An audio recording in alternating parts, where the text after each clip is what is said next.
Those of you who follow me on Instagram might have heard about my summer project of building this amplifier, and today I'm going to talk to you about it and give you some demos of how it sounds.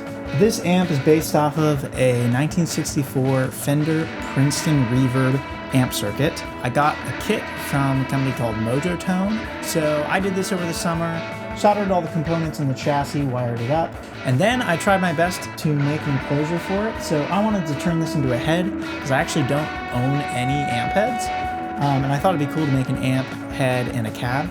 I tried to give it a cool, kind of unique, vintagey look, so that's kind of why I put this raw wood front faceplate on there.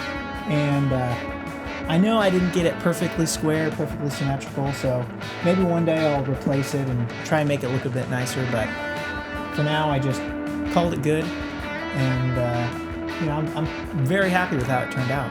So I'm also pairing this head with a 2x10 cabinet that I also built.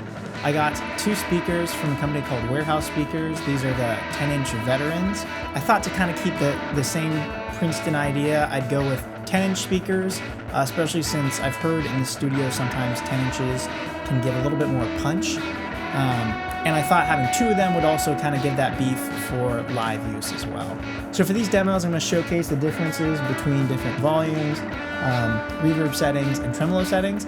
And for all of them, I'm just going to keep the EQ the same with treble at 8 and bass at 5. You might have noticed there's only 2 EQ controls in this amp, which I actually really like because I feel like it helps you dial in the amp quicker without having to worry about other things like the mid controls and stuff. It just kind of makes it simple. You get straight to playing and you don't mess around with the tone too much.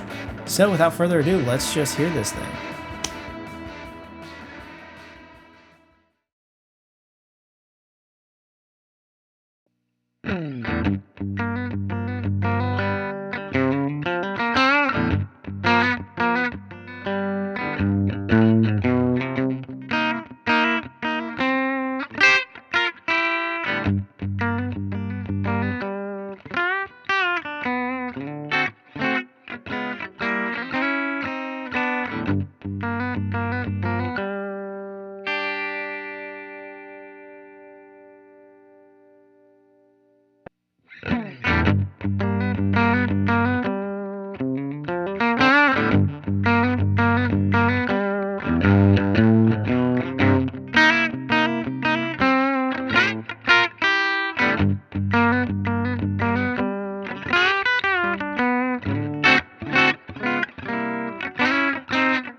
I really like the volume on this amp. You get really nice cleans right around 3, especially if you're on the neck pickup. But even with the bridge, it's nice, kind of dirty-ish clean when you dig in. And when you turn it up to 6, if you're on the neck, you can still get pretty good, like a clean sound with maybe a little bit of a bluesy edge to it. And you switch to the bridge and you can really kind of get some of that dirt. And then you crank it to 10, and it's just got some classic tube distortion. I really like how this volume interacts. Also, to even out these different takes, and because I was recording this late at night in my bedroom, I did use the master volume in between takes. So when it's cranked to 10, that's really with the master volume rolled back a lot. So it's not perfect representation, but my master volume mod actually turned out really well, and it has a really nice sweep. So I'm really thrilled with that, how that works. Two of the features of this amp that are really cool and very unique to the Fender Princeton are the reverb circuit and the tremolo circuit. It has tube-driven reverb and tremolo, so it has a 2-spring reverb tank on the inside there, and then it has this lovely tremolo circuit, which I feel like is really nice and kind of subtle. It's not too heavily handed, and it just sounds really nice when you play it.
So as you can hear, the reverb is pretty sensitive. Just moving it between 2 and 3 really changes the amount of reverb a lot. So usually I find the sweet spot to be somewhere in between there, 2 and 3. And if you want it heavy, then like 3 and above is just gushing reverb.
So I'd say the tremolo is pretty subtle between 1 and 5 on the intensity. When it gets to 5, I feel like it's kind of a good amount, maybe just below 5 is a good kind of standard amount of tremolo, I guess I would say.